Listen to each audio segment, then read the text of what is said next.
To concentrate on the road. Last 3 times almost నేను మధ్యాహ్నం time ఎక్కిన. ఆ టైంలో ఇది ఎట్లుంటుంది అంటే అది అగ్నిపర్వతం మీద నిలిచినట్టు ఉంటాయి ఈ రాక్స్ అన్నీ. చాలా హాట్ ఉంటాయి. ఇన్ఫ్యాక్ట్ నేను లాస్ట్ టైం 10 minutes కూడా వాక్ చేయలేదు. 5 minutes వాక్ చేసినప్పుడే కూర్చేసుకున్నా. నా కాళ్ళు మొత్తం బాయిల్ అయిపోయింది కింద.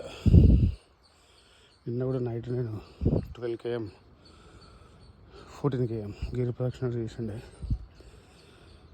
It took 4.5 hours. సో మార్నింగ్లో పెట్టుకున్నా ఇది, సో దట్ కొద్దిగా ఈజీగా ఉండొచ్చు అని. I'm doing good. There are some tips.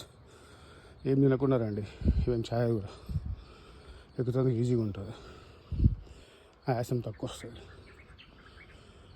నేను నిన్న మధ్యాహ్నం 3 గంటలకు లంచ్ చేసిన. నైట్ గిరివాలంలో 2 కొబ్బరి బొండలు అయినా కానీ ఇంతవరకు ఏం తినలేదు. Sounds great. బాయ్.